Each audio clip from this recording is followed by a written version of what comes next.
right, begin.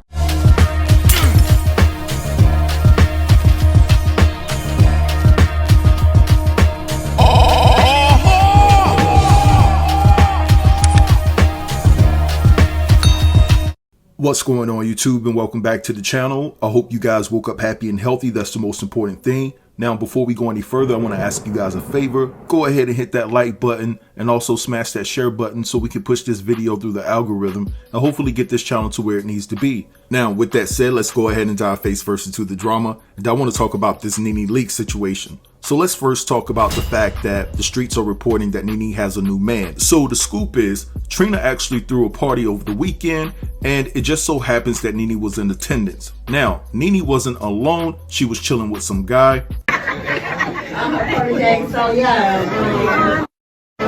She gets that I'm a project, so yeah. She gets that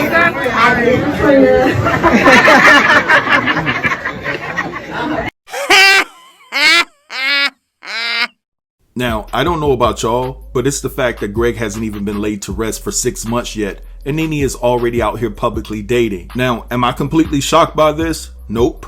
Because this is expected behavior coming from a bona fide narcissist. And on top of that, the word is on the street that NeNe was actually running around with a couple of dudes while Greg was laid up in the bed fighting cancer. Now, let's not forget the fact that Greg had only been passed away for 2 weeks, and NeNe was already on her Instagram account thanking all the men that were jumping in her DMs trying to take her out to dinner. And if I'm being perfectly honest, I could have done without that announcement. It just comes across as insensitive, right? You should have more respect for your husband, right? Greg wasn't even stanking at this point. You just laid him to rest, and you're already on Instagram thanking all the men for jumping in your DMs. How ignorant is that? You know, it was just a bit too premature for my liking for her to be acknowledging the fact that she has men that she don't even know jumping in her DMs trying to take her out in the midst of just losing her husband. And when you look at this situation, it makes you have a great appreciation for women like Lauren London and also Vanessa Bryant. When you look at Lauren London and the Nipsey Hussle situation, Nipsey unfortunately lost his life to the streets. Now, Lauren and Nipsey, they weren't even married. And you haven't heard of Lauren out here publicly dating anyone. She's remained quiet and reserved, and she's just handling the devastating loss of Nipsey, right? Now, that's not to say that she's not dating. She's just keeping her business out of the public eye. Now, if she elected to date now, it's been about 3 years since Nipsey's passing, right? She has the right to go out there and live her life. Now, when you take a look at Vanessa Bryant, could you imagine the amount of men that are flooding her DMs? She's also a beautiful woman, right? But Vanessa Bryant isn't entertaining that bullshit. Now, I know that Lauren and Vanessa lost their significant others in a different manner than which NeNe lost Greg. But what I'm saying is overall, a lost is a lost. And poor Vanessa Bryant, I mean, she lost Kobe and her child. And I'm pretty sure that's the furthest thing from Vanessa's mind to find another man at this particular point. And given the nature of the situation, I don't know when Vanessa would be open to that idea, but I continue to pray for her in her situation. But when I look at this, right, and this is a question, I want you guys to drop down in the comments and let me know if I'm being unreasonable. I feel like if a man loses his wife or a wife loses her husband, give it a year. Give it a year before you're tied to someone. Is that too hard to ask? Am I being unreasonable? A full solid year of just not being publicly connected to anyone, whether you're a celebrity or not. Because let me tell you, when my mom passed away, my dad had already moved on and moved in with some woman within 3 months. And so I guess that's why I'm so passionate about this situation. Now, when it comes to the housewives, right? When Greg passed away, you remember NeNe had an attitude because the housewives pitched in to buy a bouquet of flowers. And so when you look at what they had to say, they said they did it off the strength of Greg, which means that they were trying to tell us that NeNe ain't shit and she wasn't worth shit. and listen to me.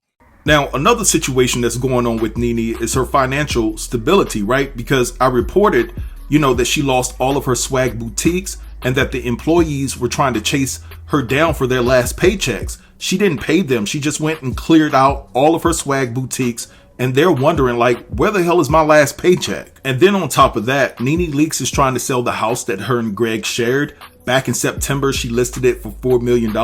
Now the current price is now $3.5 million. She had to take the price down, but it's interesting because in the market in which the community that she lives in, those houses go for under $2 million.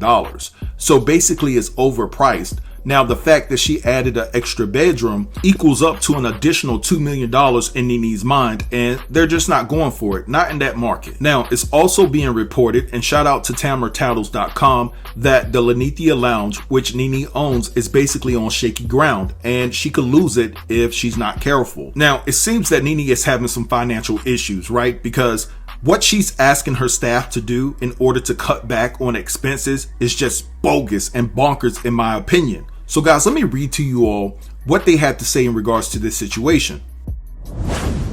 And so it says, Nene Leakes has a dumb plan to save the Lenithia. Reviews also criticize the food, and that is the real reason for this post. Mama Joyce's streets have been saying that Nene has trouble making her payroll, not just at the now defunct Swag stores, but also at the Lenithia Lounge. It is fairly easy to pay waitresses and bartenders because they basically get their income from tips and the actual paychecks are very tiny. The kitchen staff, on the other hand, has to be paid a livable wage for each person who works there, from dishwashers to the chef. The word on Mama Joyce's streets, as she has been either unable or unwilling to do that. So there has been a lot of turnover. So Lenithia came up with a plan last week, and his plan is to not to have to pay the kitchen workers for the month of December. Merry Christmas. She wants to have a contest where 4 chefs bring their own employees and do a kitchen takeover for a week in December. By the way, this was announced during the last week of November. Desperate much?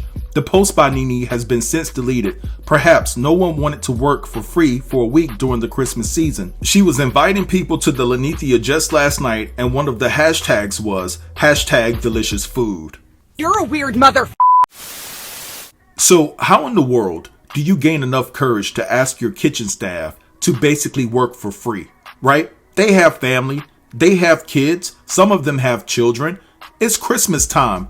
Being the fact that this country is going through a pandemic and you have the nerve to ask your staff to work for free, you have to be crazy. You have to be insane. Somebody need to check her into an institution immediately. I mean, here you have companies out here that are increasing their hourly wage just to get people to come back to work, and you're talking about taking their whole paycheck?